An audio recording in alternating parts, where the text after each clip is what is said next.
Welcome into the horse race. I am your host, Daniel Vaughn. I'm a columnist at the Conservative Institute. I write about everything about politics, law, and culture. And here on this show, if you're new, I cover all the latest in polling news, all the latest political news to get you up to date on where the election is headed. As of right now, we're covering the 2024 general election for the United States. So we're going to cover all the latest things there. You can go to theconservativeinstitute.org. You can read my columns there. I'm on the top of the page right now, and I'm also over in the CI Digest. You can get breaking news, political analysis, and all the best there by signing up for any of the email newsletters that they have there. Great site. So if you're needing your political news, you can go there. So where we're going to start tonight is we're going to go into where you should set your expectation levels for this election, because not every election is the same, and this one in particular is different than most. We had Joe Biden drop out, you have Kamala Harris stepping in, you have Donald Trump, who's running for the third time. So there are a lot of unique characteristics about this race that sets it apart from what a traditional analysis of the race would give you. And one of the things with Donald Trump in particular is that you have to kind of figure out, where is he going to end up in, post polling? Where is he going to end up in the actual popular vote? Because you can kind of extrapolate from polling and the popular vote to get to where we think we might need to be for Trump or Harris if they're going to actually win this race. Of course, with the Electoral College, you need to win specific states, but it's sort of like a rising tide raises all boats when you're talking about the popular vote. If you win it by a certain percentage, you're going to be able to win in those states where you need to win. If you're losing the national popular vote by a certain amount, you're going to be lower in the swing states as well. That's kind of why we're going to focus on that today. So we're going to start out tonight, and we're also going to get into some of the September surprises I think are going to come in. So it's going to be towards the end of the show. But where I want to start out is with a tweet from Nate Silver, and he posted this on X, formerly known as Twitter. And what he's done here is he's sort of giving you what is the popular vote margin here on the left, and how does that extrapolate out here towards a win, towards both Harris and with Trump. So this is sort of gives you a good idea of where you need to set your expectations are of, if the popular vote or a poll tells me this, what does this tell me about the race? Because seeing a 1, 2, 3, 4 point lead doesn't really tell you a whole lot about where the actual race is going to be at the end. So what we have here is the popular vote here. And if a Democrat wins by 0 or +1, that's bad news for them. They need to win by a lot more. Because that gives Donald Trump the expectation of winning by around 85%. If that bumps up to them winning by a point or two, well, that does increase their odds of winning to about 37%. But the Republican here, Donald Trump in particular, is still going to have a shot of winning of around 60%. It's when you shift to a Democrat winning by +2, +3 that things shift for them. They have to hit this part to start getting have that, above 50% chance to win. In this case, if it switches into that +2 to +3 range, you're talking about 70% chance. +3 to 4, that's 88. 4 to 5, that's 97. So I'm going to cover here kind of where we were in previous elections versus now, and then where we are now and why this matters. So keep these numbers in the back of your head as we start going through some of the polling numbers here. So the latest in the Real Clear Politics average is that Harris has a 1.7 point lead across all the polling averages. So this is just averaging all the polls together. She's got a 1.7. So let's go back to Nate Silver here. Where does that put us? That puts us right here, square in this category here of 37%. So that's still a good position for Donald Trump to be. It's not as strong as he was, when Joe Biden was in the race. When Joe Biden was still in the race, Trump was over here. He had a 2 to 3 point lead in some of these polls and was a near lock to win. You're talking 100%, 99.9% chance. That's why Democrats knew they were going to lose. They could look at the national polls. It was telling them this. They knew the same odds, and they were looking at an electoral wipeout. Harris has bumped them back up and giving them a shot here in the +1 to 2 category. And if you look at some of these individual polls here, you have a morning consult poll showing her at 4, which puts her in a good territory here. Rasmussen still shows Trump with a lead. That's going to be on par for them. But some of these others you see, CBS with a 3, Emerson and some of these others have a 4, Pew Research, Yahoo News, they're both at a 1. Most alarming for Harris is that Fox, which is a good pollster, has Trump with a +1 lead here, which would lock Harris out. A Republican lead of any kind is bad for Democrats. So you can go down here and look at sort of, where when Biden dropped out, and you see the climb from Harris, where she started out here right after he dropped out at around 46%, and she's now climbed all the way to 48.5. Now, the interesting thing here is that this is going to be post convention. So this is probably the highest point for Harris in these polls right now. Barring some other event, you would expect this to be the highest point for her to poll in this race. And she's sitting right at 48.5 at her highest point, and that is starting to dip down now. It could go back up. These polls are fickle and they change a lot, but you could see Harris jump back up here, or you could see her sink back down here because any of this range here, because this is all we have right now, any of this range is fair game. She could dip back below 47%. She could go below 48%, which would kind of bring her back to where she was pre-convention. And you've got Trump hanging out here in around 47%, give or take. He hasn't really changed that much. You saw him, hit his 48% and dip back down, and now you're seeing Harris hit her 48%, and now likely starting to head back down as we get out of the major part of this season here.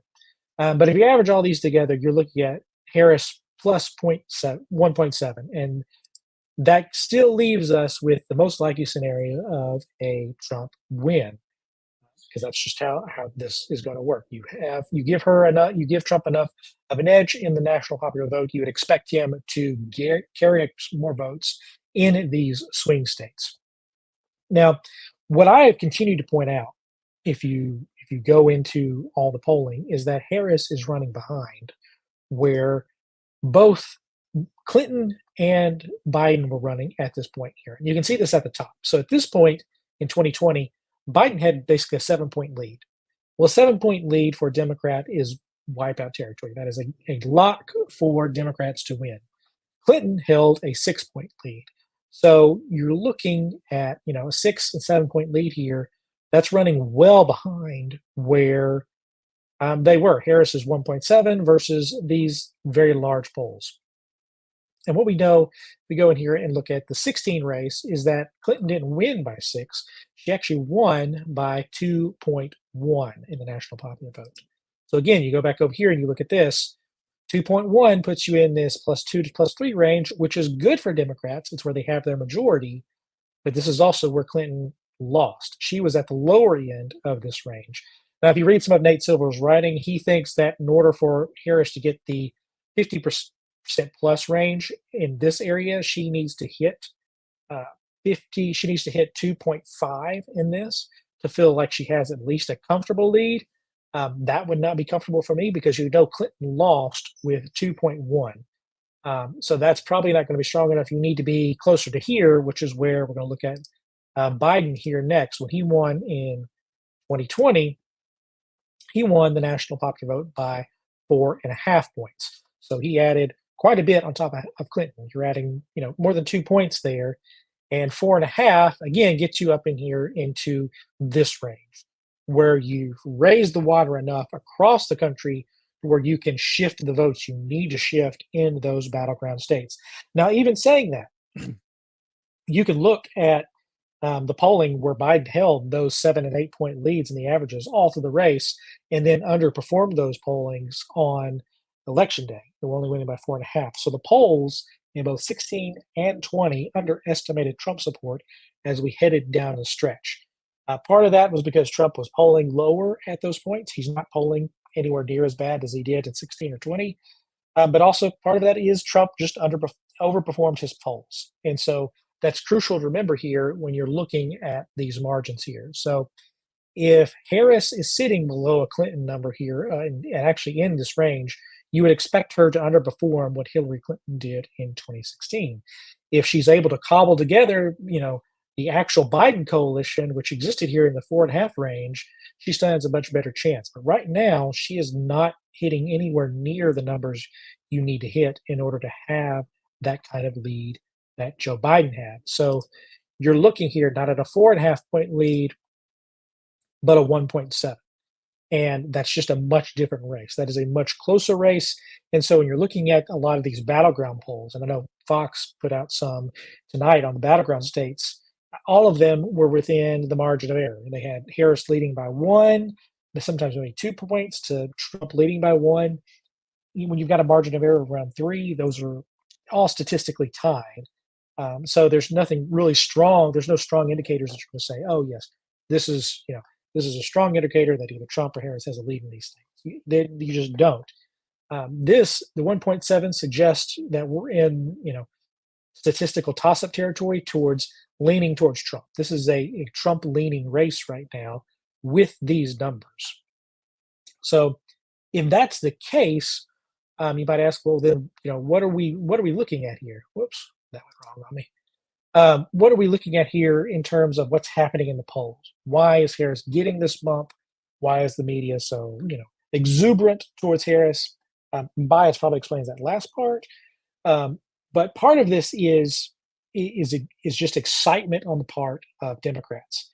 Prior to Biden dropping out, Democrats were not excited about voting for Joe Biden. They may have said that they were, but polling pretty consistently showed that they were not excited about voting for Joe Biden.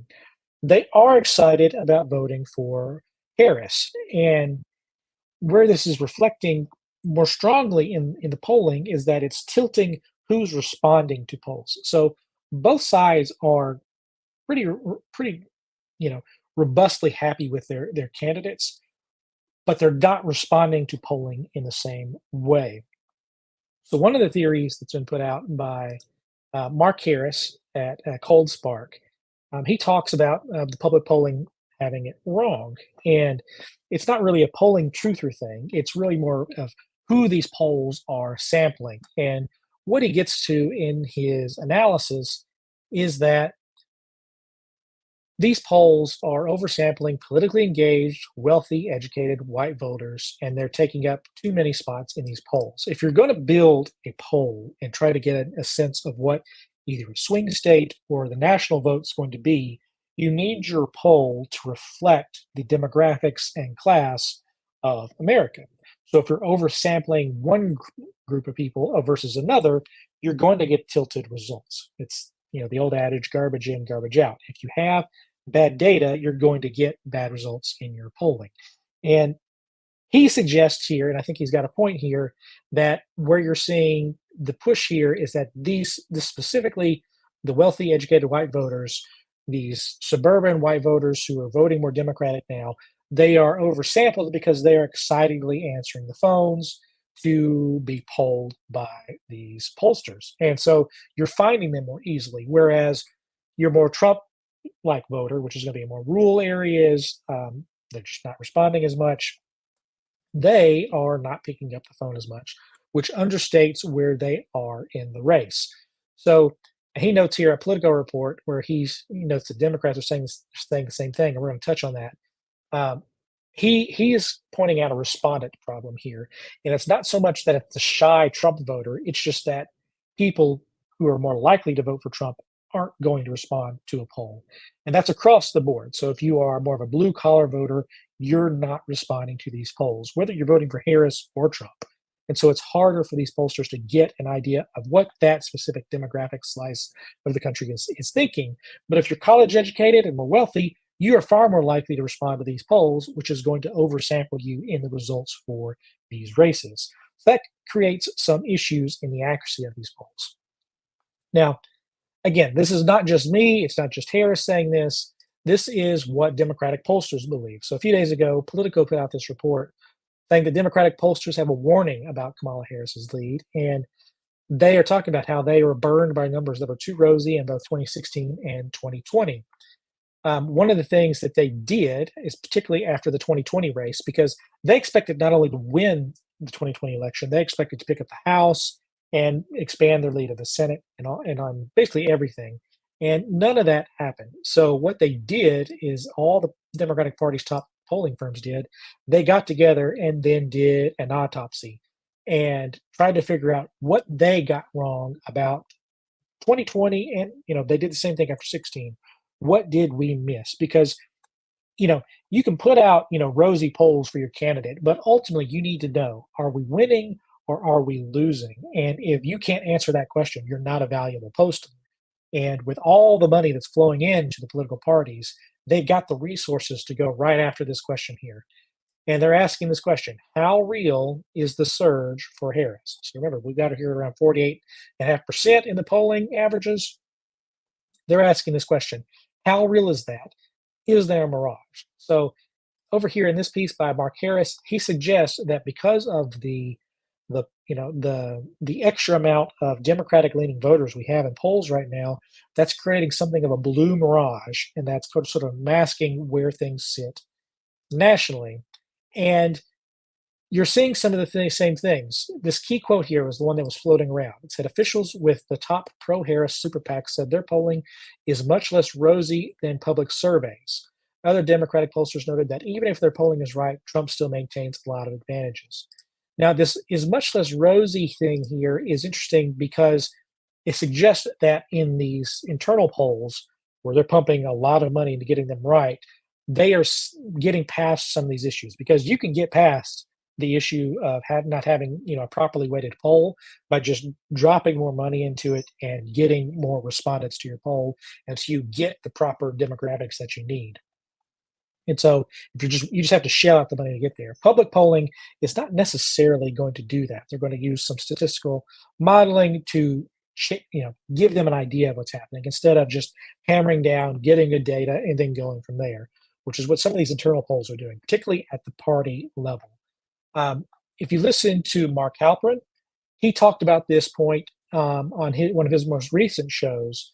He mentioned that the internal polling that he's seen now, which includes some during the convention, suggests that Trump still has a lead in a lot of these battleground states, despite what the public polling is telling him. And it sort of gets to the same point, which is that Harris is reaching a sort of plateau here, which is this is about the max that she can go, but all of the inherent advantages that Trump has in this race are also still present. And he even suggested, quite alarmingly, if you're a Democrat, that once we get into about the middle of September, barring something dramatic happening at the debate that changed the impact of everything, like we had with Biden, um, that a lot of Democratic pollsters are expecting the race to settle back down and for Harris to kind of fall back to where Biden was pre-debate, where he kind of had a lead in some polls, but it wasn't a strong lead.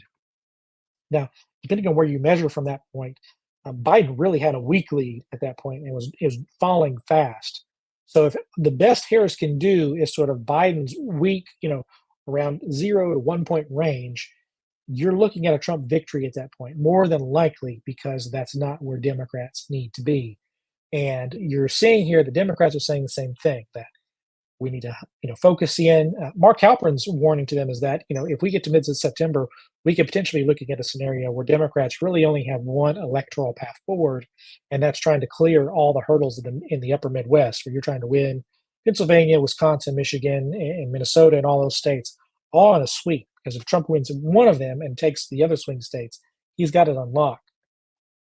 And so you're seeing the coverage here of the Harris strategy, where she's going into Georgia, and Democrats are now calling this a high risk, high reward strategy. Because if you're dumping resources into Georgia, you had better win it if you're a Democrat, because this is not the same race as 2020 where you can expect something to win here. This is more than likely going to swing back to Trump just due to the demographic swings we're seeing on the national level. And so they're sending both Harris and Walz there, but Democrats themselves are saying this could be a very risky strategy, because if we are all up here and we ignore where we need to be, which is going to be for them, it's going to be the upper Midwest. They've got to lock down those Midwest states around the Great Lakes region. Going to Georgia is going to seem like a fool's errand. And if we get to mid September and the polling shifts back down where Harris is struggling to keep a lead on the national level, you're going to see these stories evaporate real quick. They're not going to be going to Georgia. They're going to stick real close to places like the Midwest, and really they're going to hammer away at Pennsylvania and Wisconsin. Those are going to be the two states where you're just going to see Harris live in. They may occasionally send surrogates out to hit places like Arizona and some of these other places, but ultimately they've got to hit the Midwest, and places like Georgia are going to be your reach states. If everything goes well, then yes, they're going to be competitive in Georgia. But if they cannot win where they need to win, then they're going to struggle here in in the election. So here's the Mark Halpern tweet. If you want to see that, he's warning everyone that everyone who wants Trump to lose, that by the middle of next month, so the middle of September, there's a real possibility, based on what I've seen in terms of public and private data, that Harris could be where Joe Biden was, and that's a scary position to be because depending on where you're measuring, you could be back here. Harris could look just like Biden did, where you've got a Trump lead head to head in the national polls. And if Trump leads in these national polls, either in polling or on election day, if Trump wins the national popular vote, you would expect a full on wipeout across the battleground states because Democrats are not prepared to handle that kind of race where they're losing just full on, they're losing the national popular vote. They have to win it in order to have a chance in these battleground states. And all you've got to go to is go back to this chart by Nate. And this Trump lead against Biden at that point, sometimes it was as low as it was a half a point. That's still good for over 95%. He goes up and floats up to a 1 to 2 point lead here. You're talking a near lock. So that's what's at stake here. They do not want Harris to float down to this level because this is the line here.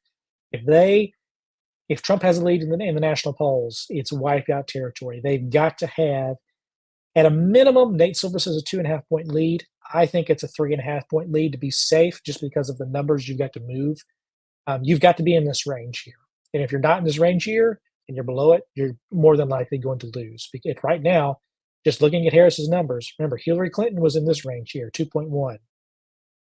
Kamala Harris is right here; she's just below that. So you have her um, running behind where she needs to go in order to win. So keep an eye on this as we move forward. This is going to be where all the action is going to be.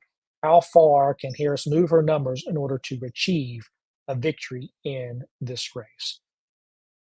Next segment I want to touch on here is sort of what to look forward to in the month, because we're at the end of October. We're at the end of August. Haven't gotten that far yet. So at the end of August, you're sort of looking at the general election. All elections sort of see Labor Day as the beginning of the election season. That's when everybody in America sort of says, okay, we're out of summer, everyone's back in school. The next major thing is going to be Thanksgiving. So what are we going, Halloween and Thanksgiving. So what are we going to do now? We're going to look at this race. And so Americans tend to get locked in at this point. So what I wanted to do is cover some of the main flashpoints that I think we're going to have moving forward. Obviously, the first thing you got here coming up here on the 29th, you got the first interview here. Harris and Walz are finally going to sit down for an interview. This is going to be a pre-taped interview with CNN, which is sort of garbage. You would hope that they would be able to do something like a sit-down live interview, like you've seen Trump do, like you've seen Vance do. They're trying to pitch this as, well, this is the time where both candidates come forward and hit the trail together. Normally, when this normally happens in a campaign, everyone knows who the presidential candidate is. And the purpose of the first interview together is to introduce the vice president to everyone, because the presidential candidate is the one who is, known, has done countless interviews, and everyone knows who they are. Harris has not done any interviews like that, and so no one knows who she is. So this is a red flag from the Harris campaign. They do not want her going into these interviews alone. This is a red flag saying that they do not want her to be alone now. How that's going to pan out, in terms of the actual debate when that comes, because you can't have him out there helping you, I don't know. But the Harris campaign is very similar to the Biden campaign in that they do not want their candidates going out there and having unscripted moments. They are terrified of the unscripted moment. So this could get interesting. I'm not expecting much here because it's going to be pre-taped, and the odds of CNN editing this beyond all recognition are very high. We'll see what they end up doing. The next thing, obviously, is the debate. It's going to be on ABC News on September 10th. There's obviously been some fighting over, the rules in this recently, with Harris trying to change the rules and Trump answering back. This is the first big one. This is really where all Americans are going to see Harris stand on her own for the first time, because this is going to be the third time through for Trump. Everybody knows what he's like. So this is going to be a make or break moment for Harris. She's got to break out here because this is her first real chance to prove who she is. Because CNN can tout this interview all they want. That'll get cut up and again in aggregation sites everywhere. This is going to be the one. The last time Trump was in a debate was against Joe Biden, and it obviously took Biden out of the race. That's the most consequential presidential debate that has ever happened in U.S. history because it led to one of the candidates leaving the race over how badly he performed in that race. So just a bombshell of a debate. So this is the first one since then. And now we get Harris. They have not agreed to anything past this, which is interesting. Harris has rejected the Fox News one. There's allegations of maybe an NBC News debate later on. I have no idea if that's going to happen. Um, Neither candidate, I think, is overly optimistic about doing more than one. But in the case of how the Harris campaign is acting, they particularly do not want more than this one. So they're putting all their marbles in one place right here on September 10th. Maybe it goes well, maybe it doesn't. She's got to hit a home run. That's a lot of pressure for one night for most politicians. You want to have multiple shots at this thing. Democrats do not want that. That's again, another high risk, high reward strategy. I wouldn't recommend it. I don't actually know many Democratic strategists who, if you gave them truth serum, would recommend this path, but this is where we are. The next thing, though, and I think this is going to be the biggest thing of the month, Andrew McCarthy, who's a former prosecutor and a lawyer and opinion columnist at Fox News and National Review, wrote that he is expecting Trump to be sentenced to prison on September 18th, so the exact middle of the month. He lays out all his reasoning in this piece. You can go look at this up. He wrote it earlier in August. The long and short of it is, I think he's right. I do think this is going to be the case over the hush money and Stormy Daniels and everything there. Ultimately, I think that case is going to get overturned on appeal. But before that, you're going to have to go through this phase here. This is very likely going to happen. So in the middle of the month, you're probably going to see Donald Trump get sentenced to prison. This is what Democrats want. It's going to be another nuclear blast happening in this race, and the fallout from that is likely going to be big. So keep an eye. The sentencing day is going to be September 18th. So this is going to be after that first debate. I haven't seen if it's going to be before or after the vice presidential debate because there's still some talk about how that's going to happen. But this is going to be the big event of the month, more than likely. Because whatever happens in that debate, it will not be bigger than if Trump gets sentenced to prison. So this is the thing to keep an eye on. It wouldn't be so much a surprise because we can see it coming, but it would be one of those things that impacts the race in a fairly large way. It would impact polling. It would impact everything. When the guilty verdict came in back in May, we saw the race narrow between Trump and Biden. Trump never lost his lead against Biden, but you did see the polling bands between the two of them narrow considerably. So this is where I think the next major impact is going to be in the race. You're probably going to see Trump sentenced to prison based on the conviction that we had earlier. This was originally going to be right before the Republican convention, before the Supreme Court issued its ruling, and that sort of punted everything down the road a little bit. And so now we're going to have it happen on the 18th here. I don't foresee anything else pushing that back. Obviously that could happen, but more than likely this is going to be your date, and so you can circle that on your calendars. So that's sort of your blocking and tackling for what's going to happen in September and everything that's going to happen around that. So again, with everything, keep this chart in the back of your head. This is a cheat sheet for the entire race. And remember, this is where we are now. We're at Harris 1.7. That's currently not enough for her to win. She needs to bump that up she needs to add at least 2 points to her current lead in the averages. She currently doesn't have that. She could obviously get there. Some of these polls show her at a 4. She needs to start flipping some of these red numbers into the blue category and go from there. We'll see if she can do it because right now there's no more positive events for her. The convention's over. The positive press she's gotten from the Walls pick is over, and now she just has to survive the debates and actually have survive contact with some of her policy proposals and things like her price gouging and price control schemes. Those things are getting panned. Some of her other ideas are also getting panned too. So you're saying the campaign really fighting to tread water here while maintaining a very narrow lead here over Trump in the averages. So that's where we are. That this is also where we're headed. Make sure you keep an eye on that September 18th date, and we'll give you more updates as we go along. But that's all I've got for tonight. So until next time, I will talk to you guys later.